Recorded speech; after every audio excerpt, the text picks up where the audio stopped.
Boom. On to step number 56 of these things. 11 more to go.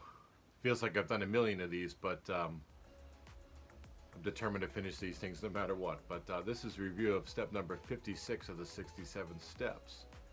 Floating across the Pacific on a raft, and why Sitting Bull like to be shot at. The most important of all personality traits. And,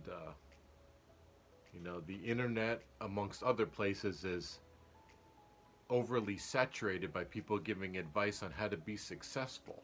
Some ideas make sense and some ideas don't really make a lot of sense. And even amongst all of those, some ideas are in direct contrast to others.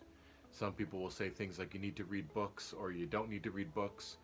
You need a mentor or you don't need a mentor.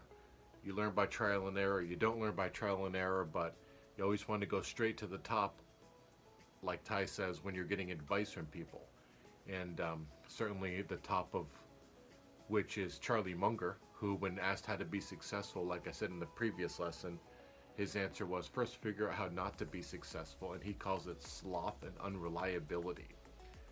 Ty is not trying to overstep his boundaries, but he would push back that, in his opinion, the most important personality characteristic you could have to be successful is to be courageous, have courage. And he says, life has momentum to it. You could call it inertia or entropy. Things that you don't look after tend to move towards disorder. And, an example of this is more people in the United States now are obese than are underweight. And for wealth, the average person saves only $1 for every $100 they make. So they aren't investors, they're consumers. And you want to be an investor. If you look at the top of the Forbes list, most of the people at the top are all investors. And, he says if you do what the average person does, you'll end up with the average lifestyle. And this whole 67 steps is about getting ideas that you can implement into your life so that your life is above average. And, an example of someone that was courageous in Ty's life was his grandmother, who in 1939 was living in Germany.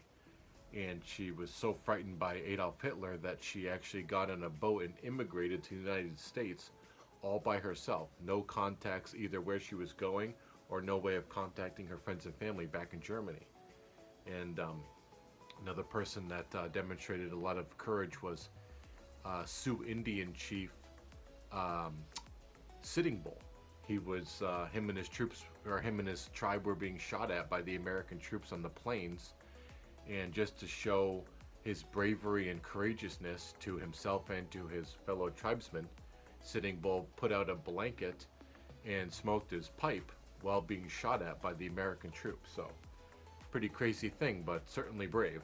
And sticking with the Sioux Indians, they would also, in the wintertime, cut a hole in the ice in North Dakota and dip their children into the ice to teach them to be brave. Not as a form of torture, but teaching them to be courageous. So Ty gives us a suggestion that you should adopt this in your own life too, and one way of being brave is to take cold showers. Certainly the whole shower doesn't need to be cold the entire time, but the last 30 seconds, turn it all the way down to cold sea. And he says if you need to, just scream courage, because it will teach you to be courageous. Courageousness is a muscle you need to flex and use to build up. And, he gives a few other examples of what you can do to become more courageous depending on your level of adventure. One of which is to go to an open mic night at a comedy club and get up there and try to make people laugh. I've actually done that a few times. And certainly there's tremendous fear and anxiety before you get up there, but most of the world goes on inside of your head. And it's really not that big a deal. Most of the things we fear are social related. And regardless of the times I've done that, whether people laugh or not, I'm always glad I stepped into fear and did it anyway. And, another thing I've done to try to make myself be brave is I've entered 2 martial arts competitions. And definitely glad I did that as well. And, Ty gives us a suggestion also that you should take an acting class. And, Discipline like a monk will make you millions, and when everyone else is scared, you do it anyway.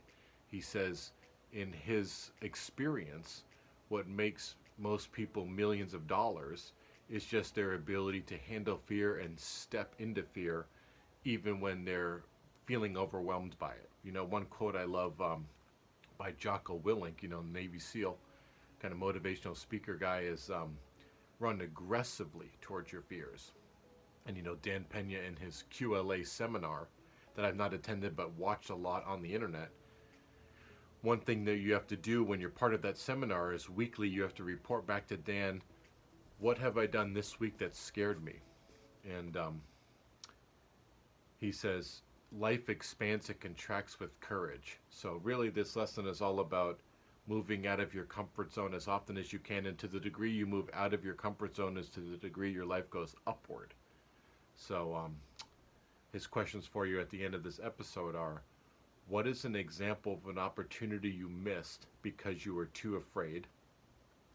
Who is someone you can look up to and study?